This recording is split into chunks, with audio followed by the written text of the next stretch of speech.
Kasala don't burst inside Kasala. This sister Osinachi, the gospel artist, Osinachi Nwachukwu, today make her 1 year anniversary. She's went into enter underground, my people.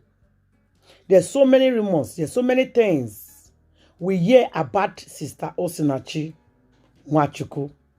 My people, it's not a small something. Now, very big matter. There's so many scandals, even testimony from the children, from his tailor, from his mother, from his twin sister. How the husband treated her was so bad. But guys, let me allow now. Listen to this video. Very, very important. Okay?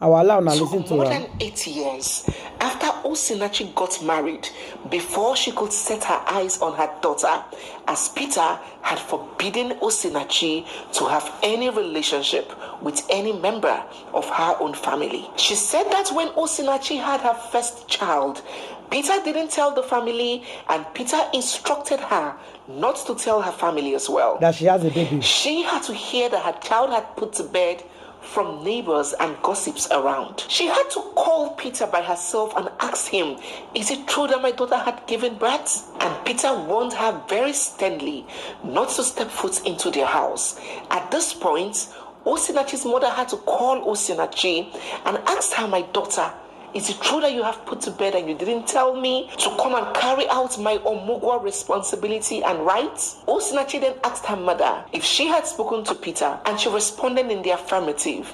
She then asked, what did Peter say? And her mother said, Peter asked me not to come. Osinachi considered and said, Mommy, please don't come. There were several stories that her mother made public about how Osinachi was living worse than a slave in her own husband's house. Yes, she concluded by asking the very pertinent question that if her daughter had indeed died of cancer, cancer is not hypertension. It is not the cause of sudden death. Cancer is a process and it takes time. There are steps to it. Why didn't Peter inform the family that their daughter was ailing critically, terminally? Why did he wait until she died before he's now coming out to say that Osinachi had cancer? Osinachi's sisters, her twin sister and her older sister, also came out to give their own shocking accounts and experience of the kind of marriage that Osinachi had with Peter Nwachukwu. They said that Peter would beat their sister mercilessly to a pulp at any slightest provocation. They recounted that Peter told them that if Osinachi didn't leave his house alive, she was going to leave dead. They said that Peter boasted, he took it as his own personal assignment, that he will sever the bond, the tie that Osinachi shared with her own twin sister. That's what her sister said. It got said. so bad, the restriction got so bad that Osinachi would see her sister, her twin, out at a concert or in a church event, and Osinachi would pass her twin sister without even saying hi, because her husband had forbidden her to say a word to any member of her family. It was that bad. According to them, Peter Nwachukwu was in full control of Osinachi's finances. Yes. He took all the bookings, all the payments for all her shows and events came into his account. That is true. He had no job. He was being sustained by her earnings, and yet made sure that Osinachi didn't get any money from the monies that she worked hard for. When Osinachi had concerts and flights are booked for Osinachi, he will confiscate the flight money and put her in a night bus for her to attend the concert, regardless of how far the venue was. He would deny her the right to stay in a decent hotel and insist that she squats somewhere. They said that he was completely responsible for the brands and the events that Osinachi participated in. And if he doesn't endorse or ratify it, Osinachi had no right to handle that endorsement. She would turn it down. Now, this is the account of her sisters. But it didn't stop at family, because if it stopped at family, one would easily be tempted to imagine that sure, Osinachi's family would always take sides with her. Other people, countless other people, gave their account of what they experienced between Osinachi and her husband Peter Nwachukwu. And one of such people is another music artist, her colleague Frank Edwards. Now, according to Frank Edwards, he had witnessed Osinachi's husband land her a very dirty and resounding slap there in the studio, to the full glare and shock of everybody present. Yes. What was her offense? She wanted to take a verse of her song in Igbo, but Peter Nwachukwu wanted her to sing it in English. And when she attempted to sing it in Igbo, he stood up and beat her up there at the studio. He also mentioned that a former NDDC chairman, Joy Nunue, so touched by the melodious voice of Osinachi, built her a studio, a well-furnished studio, fully equipped, and just handed the keys over to Osinachi to take possession of that studio. But just because Peter Nwachukwu's consent was not sought before that move was made, he told her not to accept the gift, and Osinachi had to decline the studio gift, even when she needed it so much for the progression of her career and craft. Her friends were not left out in the testimonies of what Osinachi went through, allegedly in the hands of her husband. A friend of hers named Chidima Ezogo also narrated very bitterly her own first-hand experience of what she saw and what Osinachi told her. She said that in the middle of a certain night, when they were driving back home from one of the church's events, just because Osinachi had pleaded with her husband to take it easy with the speed he was driving at, he stopped her in the middle of the road and kicked her out of her car, and she had to trek back home in the middle of the night and was even attacked by these bad boys who tried to rob her. She said that Peter Nwachukwu would kick Osinachi out of the house, a house that she paid the rent. He would kick her out at will for whatever offense, even if it wasn't her fault, and she would have to sleep outside in the harsh and blistering cold with no blankets, no wrappers, no covering to even shield her from the harsh weather. Osinachi will sleep on the streets and Peter Nwachukwu will lock her out. What was even more terrifying was when Chidima gave account of how Peter Nwachukwu tied Osinachi down and ordered her own children to whip the living daylight out of Osinachi. Just imagine that. And that story was also corroborated by Osinachi's children themselves, that their father tied their mother and made them to flog their mother, and they had to cry and flog their mother on the order of their father.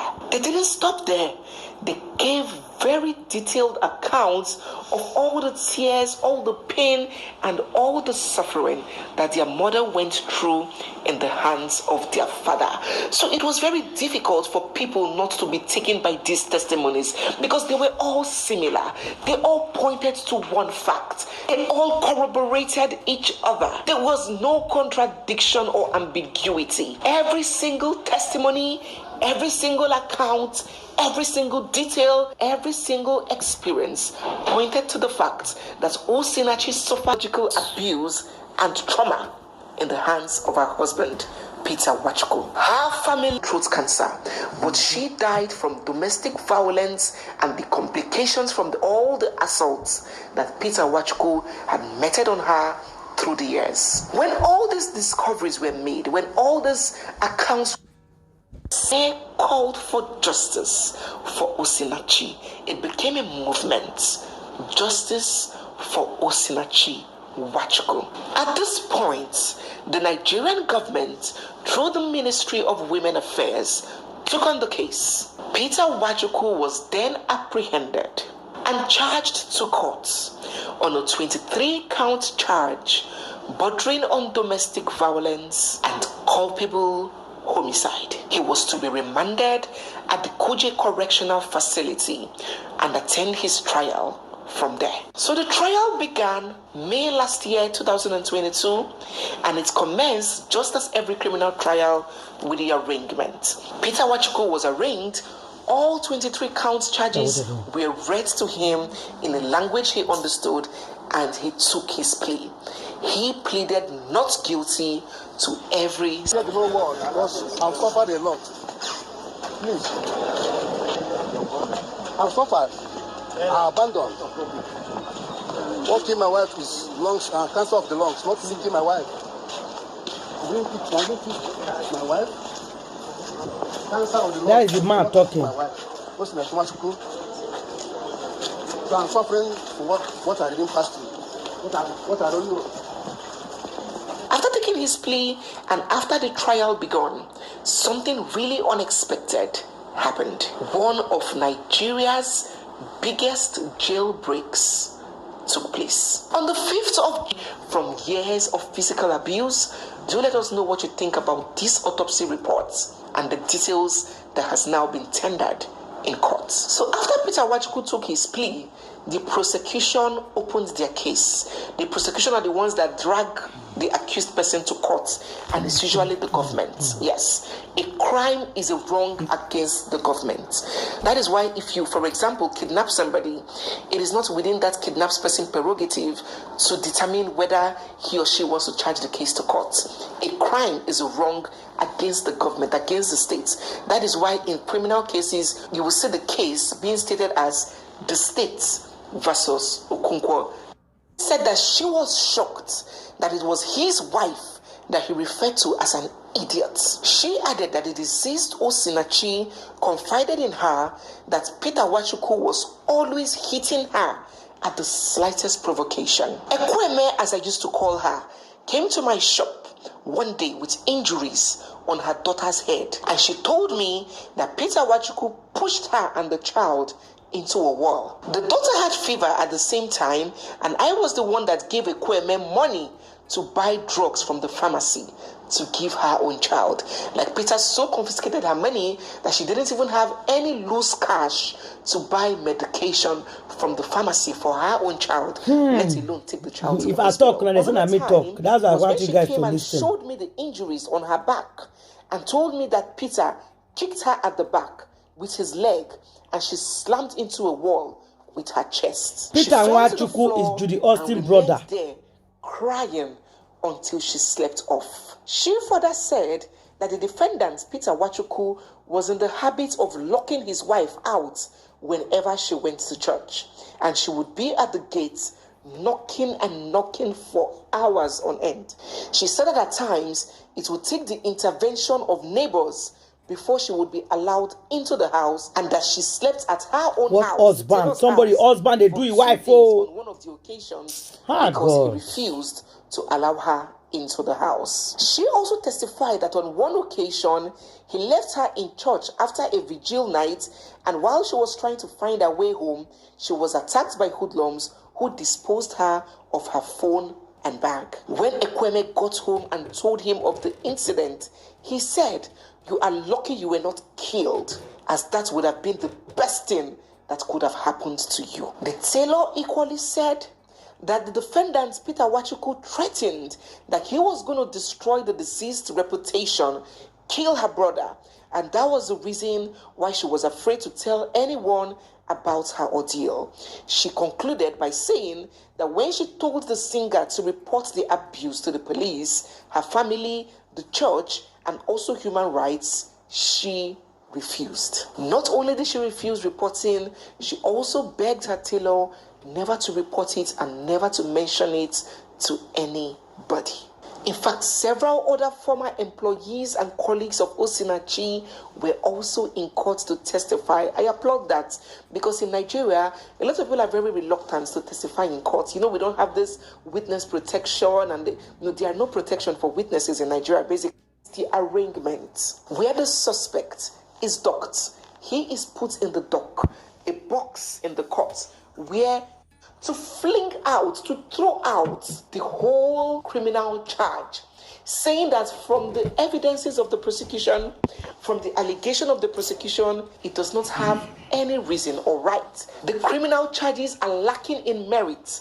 There is nothing substantial to convict the accused person, like he is innocent. The prosecution are talking gibberish, and that the accused person should be discharged and acquitted and made to go home. Now, those are the two things that can happen. The defense counsel defending the defendant, or the defense counsel putting up a no-case submission. And in this case, very surprisingly, Peter Nwachukwu and his lawyers tendered a no-case submission, saying that there is no case against him, that all of these evidences are nonsense, that the autopsy does not support the allegation of domestic violence, and that the court should release him. So that's the no-case submission. So the court will hear this no-case submission, and if it truly feels that there is no case against this accused person, it will strike off the case and discharge Peter Nwachukwu. But if it feels that there is a case, it will strike off the no-case petition and order for the trial to go on. And then the next step will be for the defense to open up its own case, call its own witnesses, which of course will be cross. It will close its defense. Then there will be the final address by the two of them. Something like a summary, a written address. Okay? The prosecution would round up its case with a final address, and the defense will round up its case with a final address. And the next thing will be judgment. After judgment, then sentencing. There are two different things. Judgment is a pronunciation of guilt or innocence.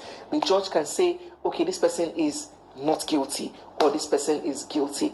That is judgment. Then sentencing is the punishment that comes after judgment. So when judgment is, for example, not guilty, the verdict would be discharged and acquitted. But if the judgment is guilty, then the sentencing can be, okay, you are hereby imprisoned to 14 years imprisonment, or the death penalty, or this and that. That is the sentencing. So these are the steps. I hope you understand. If you do, please drop in the comment section so I can know that you understand what I'm saying. I'm trying to break it in very simple terms so everybody can be carried along. So you see where we are now on this case. For those who have been asking me, DMing me, mailing me, dropping in the comment section, where are we on Osinachi's case? Has it been swept under the carpet? No, it's has not. It been forgotten? No, it hasn't. It has we not are forgotten. on the case. And the court has adjourned the case to the 26th of September, where they would hear this no-case submission, this no-case application by the defense, and determine whether there is indeed no case against Peter Nwachukwu, or if there is in fact enough evidence against him. They will strike off the no-case submission and the trial will begun. So keep being hopeful that justice will be served. I am also fingers hopeful. crossed, guys. We are all hopeful. The Yes. case is ongoing, and from my experience, when it has gotten to this stage, it's almost getting to half of the trial, and all things being equal, give or take next year, that is my own prediction, which I believe may be accurate. Give or take next year, I believe we should have judgment and sentencing. And be sure that I will keep monitoring that. Anyway, guys, you have heard it all. I'll keep you guys posted. Adjourn till next year. Okay? Anyways, I don't know, but this man, from my own side, should be jailed. Yeah. But I don't know. Depend on the judge and their defense. So I'll leave you guys here. Leave your comment at the comment section. Tell me what you think about abuse. Tell me what you think about Sister Osinachi Nwachukwu. The husband's name is actually Peter Nwachukwu, and her name is Sister Osinachi Nwachukwu. So I will see you guys on my next video. Thank you and God bless you all. Sharp. Bye-bye.